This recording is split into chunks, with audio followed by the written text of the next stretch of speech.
Nah, sementara ekraf itu bedanya adalah melekat di orangnya gitu ya. Jadi selama orang tersebut berkarya walaupun di masa pandemi, dan lebih-lebih kalau sekarang tuh kita mendorong semua pelaku ekraf itu bisa masuk dengan teknologi digital gitu ya. Halo Tribuners, hari ini kita kedatangan tamu spesial yang datang di Tribun Manado dari Kementerian Ekonomi dan Pariwisata. Hadir di antara kita ada Direktur Infrastruktur Ekonomi Kreatif, Ibu Seliana Halia Ishak. Ya Bu, terima kasih ya Bu sudah menyempatkan waktunya datang di Tribun Manado. Nah Tribuners, sore hari ini kita akan berbincang santai dengan Ibu Seliana. Seli aja. Selia ya Bu ya? Seli. Oke. Seli. Ibu Seli, kita akan bertanya terkait bagaimana sih ekraf mendorong pergerakan perekonomian di masyarakat saat masih dalam pandemi. Oke Bu. Bagaimana ekraf mendorong? Ya. Oke. Ekraf itu kan sebetulnya bukan dimiliki oleh setiap individu. Baik. Artinya ekraf itu talenta. Ada di orang-orang, di pelaku-pelaku ekraf. Nah, jadi terkait dengan pandemi ini memang dia melekat, karena dia melekat di orang tersebut, jadi lumayan lebih bisa survive dibandingkan kalau misalnya kita bicara tentang pariwisata ya. Yeah. Karena pariwisata itu kan tujuan, tempat, lokasi, ataupun bisa dalam bentuk, sekarang kan ada misalnya amusement park juga itu sebagai bentuk pariwisata, tapi tujuan. Nah, sementara ekraf itu bedanya adalah melekat di orangnya gitu ya. Jadi selama orang tersebut berkarya walaupun di masa pandemi, dan lebih-lebih kalau sekarang tuh kita mendorong semua pelaku ekraf itu bisa masuk dengan teknologi digital gitu ya. Bagaimana mereka berjualan, biasanya konvensional misalnya ada tempat mereka jualan gitu ya, datang ke tempat itu dan berjualan. Sekarang kan transaksinya bisa mereka masuk ke e-commerce gitu ya, onboarding e-commerce, kemudian juga mereka bisa transaksinya dengan dengan digital juga gitu kan. Jadi semuanya dengan teknologi itu dimudahkan sehingga rasanya pelaku ekraf itu memang lebih bisa istilahnya bisa bertahan gitu ya di masa pandemi. Jadi caranya lebih kekinian ya Bu ya. Jadi kita tidak ketinggalan teknologi. Harus begitu juga dengan seni pertunjukan misalnya. Jadi pertunjukan biasanya mereka misalnya di satu tempat yang orang penonton datang, sekarang tidak bisa lagi, mereka harus virtual pertunjukannya seperti itu. Jadi subsektor yang lain juga harusnya berlaku seperti itu ya. Oke Bu, terkait hal itu, terus bagaimana sih Bu stimulus atau stimulannya untuk para ekraf ini? Kalau pariwisata, kalau dari pemerintah ada yang namanya PEN ya, pemulihan ekonomi nasional itu kan ada. Tapi kalau ekraf memang belum, belum ada PEN khusus untuk ekraf. Nah, jadi ini sebetulnya bisa saling mendukung sih. Memang harusnya jadi satu juga gitu ya. Di mana ada destinasi, di mana ada pariwisata, produk-produk ekraf lah ini yang mendukung mereka supaya bisa bisa sama-sama bangkit gitu ya. Bisa sama-sama pulih. Nah, kalau stimulus yang diberikan ya tadi itu kalau untuk dan hal-hal lainnya seperti misalnya ada juga DAK gitu ya, itu dana alokasi khusus, ada juga DEKON itu yang untuk provinsi. Setahu saya masih di stimulusnya masih sekitar itu gitu. Juga ada bantuan-bantuan kita kerjasamakan dari deputi di tempat kami, deputi 4 di situ yang memberikan kerjasama dengan bank untuk kemudahan-kemudahan teman-teman parekraf ini mendapatkan modal kerja dan lain-lain gitu. Jadi itu stimulusnya ya Bu ya. Terus Bu, kita ketahui bahwa saat pandemi ini bukan hanya berdampak pada kesehatan dan pendidikan, juga berdampak pada sektor pariwisata. Nah, untuk saat ini sudah berapa banyak pelaku ekraf yang berhenti berkarya karena mungkin tanda kutip bangkrut seperti itu, Bu? Saya tidak tahu, sayangnya saya tidak tahu persisnya berapa banyak gitu ya terdampak. Setahu saya sekitar, kalau Pak Menteri itu selalu menyebut sekitar 35 juta keluarga, ekonomi keluarga gitu ya, yang memang terdampak dengan parekraf ini ya, kita cerita parekraf, terdampak dengan pandemi ini, sekitar situ. Oke, Bu. Besar dan itu besar itu. Itu memang sangat besar ya, Bu. Baik. Oke, Bu. Untuk Ibu Sally sendiri melihat Sulut ini kan merupakan salah satu di antara 5 destinasi super prioritas, dan salah satunya ada di Likupang. Dan mungkin ada harapan Ibu dalam peningkatan perekonomian ini seperti apa sih, Bu? Harapannya dari Kemenkraf sendiri? Khususnya untuk ini, untuk Likupang. Lebih luas, khususnya Sulut lagi juga.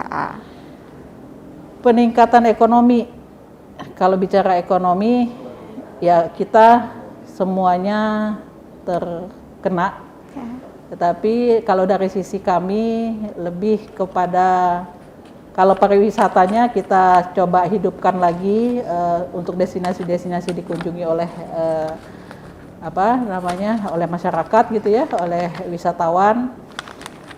Walaupun sekarang yang mancanegara belum resmi dibuka gitu ya, masih menunggu supaya, tapi ada wacana kita akan melakukan semacam travel bubble gitu ya untuk Bali dan Kepulauan Riau, di mana namanya, di Bintan. Dan Lagoy sekitarnya gitu ya. Jadi untuk keseluruhan yaitu, kalau menteri kami sih, dari menteri kami bahwa yang namanya larangan mudik ya tetap itu diberlakukan gitu. Itu sesuatu yang pasti gitu. Nah, tapi untuk meningkatkan ekonomi di tempat-tempat wisata, diharapkan tempat-tempat yang kami harus yakini adalah tempat-tempat wisata tersebut harus berlaku yang namanya CHSE gitu ya, atau protokol kesehatan yang ketat. Ya seperti itu, memang yang upaya yang sejauh ini yang kita lakukan. Selain yang lain juga, kita juga dari sisi ekrafnya kita ada program yang namanya Bangga Buatan Indonesia. Kemudian di Indonesia saja untuk pariwisata, jangan dulu mikir-mikir mau pengen keluar gitu ya. Kemudian juga ya itu tadi karya kreatif lokal ya kita beli sendirilah, kita pakai mulai apapun, dalam bentuk apapun. Oke, Bu, ini mungkin yang terakhir. Sesuai informasi tadi, Ibu telah melakukan pendatanganan ya kegiatan uji petik penilaian mandiri Kabupaten Kreatif. Kota Kreatif. Iya, di Minut ya, Bu ya tadi. Yang jadi pertanyaan adalah kenapa harus Minut untuk saat ini? Terus apa saja sih subsektor ekraf di Minut gitu? Ya. Ini menarik. Selama ini kami mengadakan program yang namanya penilaian mandiri Kabupaten Kota Kreatif Indonesia itu sejak tahun 2016. Dan satu-satunya yang sudah ikut uji petik kita adalah Kota Manado. Ya. Kemudian sejak digabung perintah Presiden, kita diminta mengurusi 5 DSP. Ya, kita tahu bersama. Kemudian, nah ini saya minta sama tim saya, ayo kita dorong sama-sama untuk 5 DSP. Kebetulan ketika kami petakan pekerjaan kami sejak 2016 itu baru sedikit gitu ya. Misalnya contohnya di Labuan Bajo, kebetulan Kabupaten Manggarai Barat sudah gitu. Jadi sekelilingnya tuh yang belum. Nah, kemudian Toba sama sekali belum gitu kan. Ada 8 kabupaten kota. Kemudian Likupang karena Manado sudah, jadi kita mutakhirkan kemarin karena Manado itu tahun 2017 tuh ya. Jadi kemarin kita mutakhirkan. Kemudian, nah ini tempatnya Likupang itu kan Kabupaten Minahasa Utara. Iya, betul sekali. Jadilah saya minta tim turun untuk juga melakukan penilaian mandiri ini. Dan target kami sebetulnya sekitar Likupang juga tadi sudah disebutkan oleh Kadis para provinsi bahwa ada Tondano, kemudian Tomohon, kemudian Bitung satu lagi. Jadi itu target kami selanjutnya. Tapi mungkin tidak tahun ini karena terkait juga dengan SDM dan anggaran juga ya. Jadi mungkin itu tahun depan pelan-pelan. Tapi yang jelas tempat di Kupang sendiri yaitu di Minahasa Utara, alhamdulillah sudah kita lakukan hari ini gitu. Dan subsektornya, nah ini yang menarik.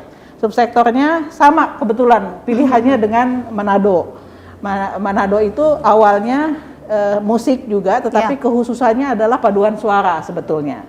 Nah kemudian tapi kemarin berubah, maksudnya tetap pilihannya musik, hanya semua terkait dengan musik diambil sama Manado gitu ya. Nah kemudian yang Likupang ini saya tanya sama teman-teman, lebih memang kekhususannya di Kulintang. Nah di Kulintang ini, asalnya Kulintang tuh dari Minahasa Utara ternyata. Ini menarik, yang hal-hal yang begini yang kita petakan ini menarik. Jadi kita tahu sejarahnya seperti apa ya, gitu ya. Betul sekali. Kemudian yang kedua adalah ada 3 pendamping di Minahasa Utara. Yang menarik adalah aplikasi. Karena sebetulnya game sih. Kalau saya lihat tadi ya, sebetulnya pilihannya agak meleset tuh aplikasi, harusnya game. Karena dia berhasil membuat game khusus untuk e-sport. Itu lokal. Selama ini kita mainkan e-sport itu game luar. Iya, betul sekali. Mobile Legend dan segala macam itu punya luar semua itu. Dan anak Minut tadi namanya Andi. Itu berhasil hampir selesai, gamenya namanya Big Date ya. Gitu. Detachment 8 nama gamenya. Wah, itu saya mau ngajak Deputy 7, Deputy Aircraft di kami untuk nanti bertemu sama si Andi tadi. Karena menarik bagi kita gitu ya. Satu-satunya game lokal yang untuk e-sport. Kemudian yang ketiga adalah Kria. Kria tadi bilang miniatur. Saya pun tadi sayangnya belum terlalu memperhatikan karya-karyanya seperti apa. Kemudian yang terakhir adalah kuliner. Nah, kuliner ini sebetulnya kalau ini bicara terus terang ya. Kuliner itu hampir semua kabupaten kota di Indonesia memilih itu. Karena merasa setiap orang ke sana mesti cari makanan kan. Iya, betul. Dan itu mereka bilang ya udah kuliner yang paling potensial. Padahal yang namanya produk aircraft itu agak berbeda ya, karena kalau kita bicara aircraft, definisi aircraft sendiri di Undang-Undang Aircraft itu ada unsur yang namanya hak kekayaan intelektualnya. Atau kita bicara tentang UCCN misalnya gitu ya, UCCN adalah UNESCO Creative Cities Network. Dia ada kuliner, tapi dia nggak menyebut kuliner, tapi kekhususannya di gastronomi. Nah itu kan tantangan lagi. Orang kita apaan tuh gastronomi gitu ya. Itu makanan-makanan yang lebih khusus, chefnya juga khusus gitu ya. Nah kalau kita kan masih memahaminya kuliner dengan misalnya menghitung banyaknya restoran, lantas kita bilang kita kota kuliner, kita bilang kabupaten kuliner. Sebetulnya persepsi-persepsi seperti inilah yang harus terus-menerus kami sampaikan, kami luruskan gitu ya, supaya seluruh Indonesia juga semakin paham gitu bahwa apa yang dimaksud dengan kuliner aircraft, apa yang dimaksud dengan Kria aircraft tadi gitu ya, atau fashion. Nah, yang lebih banyak salah tuh fashion. Dengan menghitung banyaknya toko baju, lantas dia bilang saya kota fashion. Wah, gitu. Salah banget. Padahal bukan bikinan dia semua tuh fashionnya gitu kan. Nah, hal-hal yang seperti itu yang memang terus-menerus. Padahal semua produk aircraft itu kalau di undang-undangnya harus berbasis KI tadi, kekayaan intelektual. Dan ini masih pelan-pelan lah. Jadi menjadi PR bersama ya Bu ya. Yes, betul. Oke, ini sebenarnya bincang kita menarik sekali Bu sore ini. Cuman ya waktu memisahkan kita lagi-lagi, waktu yang tidak mendukung kegiatan kita hari ini. Senang diundang. Terima kasih sekali lagi. Oke Tribuners, demikian bincang santai Kita hari ini bersama Ibu Shelly. Sekali lagi terima kasih Bu, ini kehormatan bagi kami Sama-sama. Tribun Manado. Demikian Tribuners.